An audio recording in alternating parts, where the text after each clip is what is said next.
Assalamu alaikum. Phrasal verb.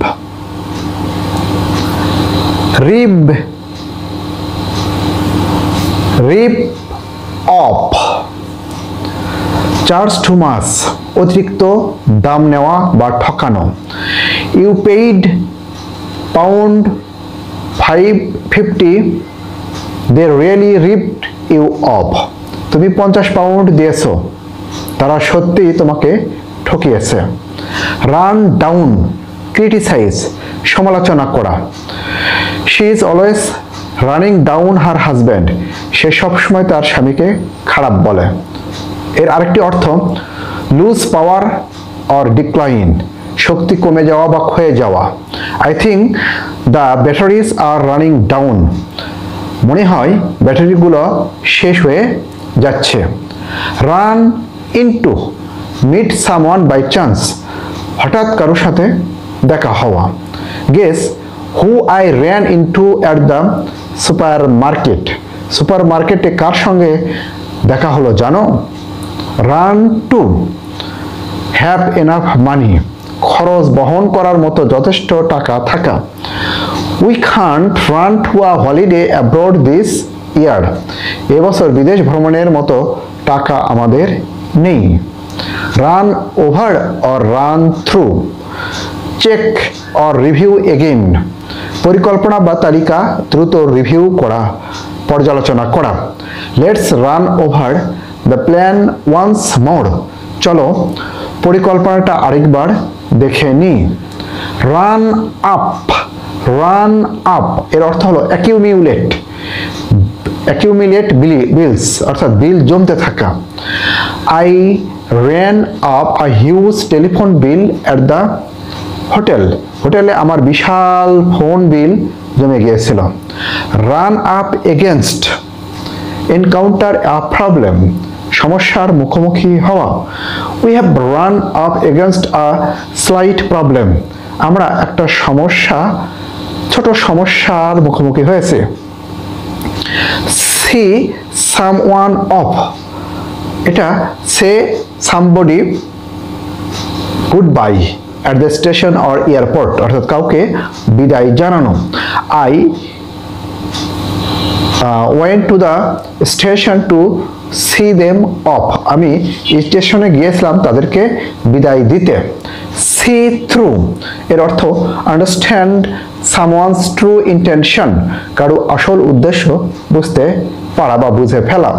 I saw through his intention at once, আমি তার উদ্দেশ্য সঙ্গে সঙ্গে বুঝে ফেলেছি।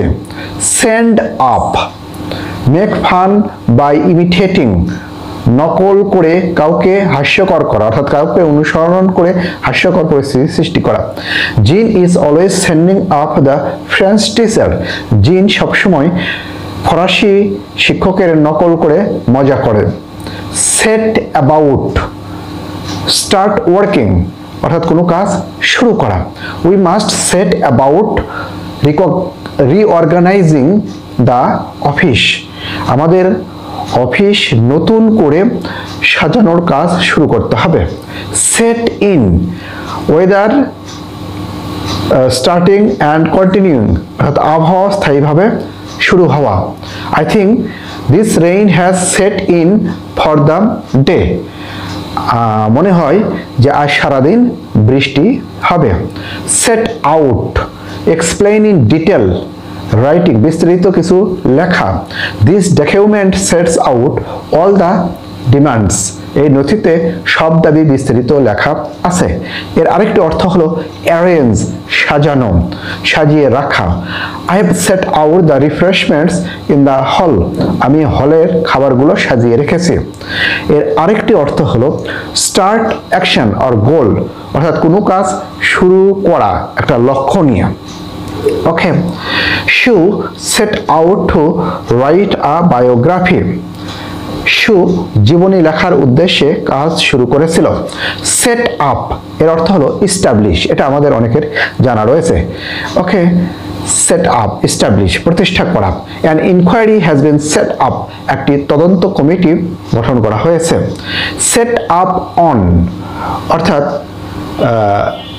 সেট অন বা সেট আপ এর অর্থ হলো অ্যাটাক, আক্রমণ করা। We were set up by a gang, আমরা একটি গ্যাং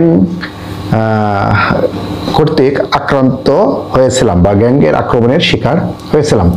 সিঙ্ক ইন এর অর্থ হলো স্লোলি আন্ডারস্ট্যান্ড, ধীরে ধীরে উপলব্ধি করা বা বোঝা। Slowly the truth began to sink in, ধীরে ধীরে সত্যিটা বুঝতে পারলাম। ওকে, স্লিপ আপ এর অর্থ হলো make a mistake, slip up ভুল করা। Someone slipped up and my application was lost, কেউ ভুল করেছে তাই আমার আবেদন পত্র হারিয়েছে। Short out solve a problem, সমাধান করা, ঠিকঠাক করা। Mary will short out your problems, Mary তোমার সমস্যাগুলো ঠিক করে দেবে। স্ট্যান্ড বাই এর অর্থ হলো কিপ অ্যান এগ্রিমেন্ট, অর্থাৎ চুক্তি অথবা প্রতিশ্রুতি রাখা। Okay, the company will stand by its commitment, company তাদের প্রতিশ্রুতি রাখবে। স্ট্যান্ড ফর এর অর্থ হলো রিপ্রেজেন্ট, ইনিশিয়ালস অর্থাৎ সংক্ষেপে রূপ বোঝানো।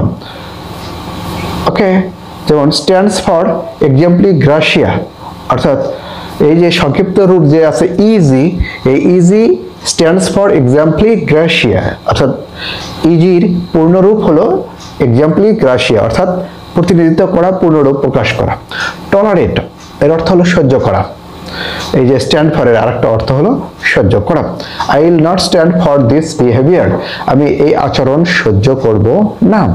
স্ট্যান্ড ইন ফর এর অর্থ হলো সাবস্টিটিউট ফর সামওয়ান, কারো জায়গায় দায়িত্ব নেওয়া। Okay, Carol will stand in for Graham, Carol গ্রাহামের জায়গায় দায়িত্ব নেবে। স্ট্যান্ড আপ টু এর অর্থ রেজিস্ট অর সার্ভাইভ স্ট্রেস, অর্থাৎ চাপ সহ্য করা। The engine want stand up to the strain, engine এই চাপ সহ্য করতে পারবে না। স্টেপ ডাউন এর অর্থ হলো রিজাইন, পদত্যাগ করা। The chairman has stepped down, chairman পদত্যাগ করেছেন। স্টেপ আপ এর অর্থ হলো ইনক্রিজ, বৃদ্ধি পাওয়া। Production has been stepped up, উৎপাদন বৃদ্ধি করা হয়েছে। স্টিক আপ টু এর অর্থ হলো ডিপেন্ড ইয়োরসেলফ অর রাইটস, অর্থাৎ নিজের পক্ষে দাঁড়ানো, অধিকারটাকে সমুন্নত রাখা। You must learn to stick up for yourself, অর্থাৎ নিজের পক্ষে দাঁড়াতে শিখতে হবে। টেক ইন এর অর্থ হলো ডিসিভ, প্রতারণা করা, ফাঁকি দেওয়া, ঠকানো। Don't be taken in by her shyness, তার লজ্জাশীলতা দেখে ঠকো না। Take it out on, blame or attack someone else for your own problems, অর্থাৎ নিজের দুঃখ, রাগ অন্যের ওপর ঝাড়া। Do not take it out on me, আমার ওপর রাগ ঝাড়ো না। টেক অফ এর অর্থ হলো ইমিটেট বা নকল করা, অনুকরণ করা। Dave takes off the prime minister well, Dave প্রধানমন্ত্রীকে খুব ভালো করে নকল করে। টেক অন এর অর্থ হলো অ্যাকোয়ার আ নিউ ক্যারেক্টারিস্টিক্স, নতুন চরিত্র ধারণ করা, নতুন রূপ ধারণ করা।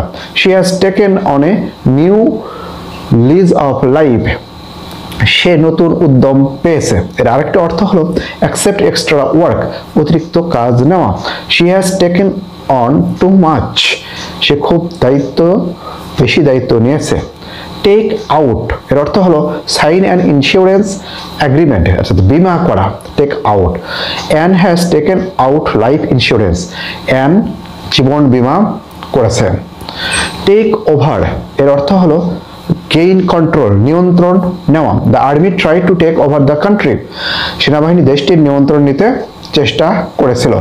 টেক টু এর অর্থ হলো ডেভেলপ লাইকিং ফর সামওয়ান, কাউকে পছন্দ হতে শুরু করা। You will soon take to your new boss, তুমি তোমার নতুন বসকে পছন্দ করবে। টেক আপ অর্থ হলো অকিউপাই টাইম, অকিউপাই টাইম অর্থাৎ সময় নেওয়া, দখল করা। The meeting took up the whole morning, অর্থাৎ সভা পুরো সকালটাই নিল, অর্থাৎ পুরো সকালটা ধরেই সভাটা চলল। Take out of or take into, talk out of or talk into এর অর্থ হলো পারসুয়েড অর ডিসুয়েড, অর্থাৎ কাউকে রাজি করানো বা না করানো, প্ররোচিত করা। Okay, Paul talked me into going skiing, Paul আমাকে স্কি করতে রাজি করিয়েছিল।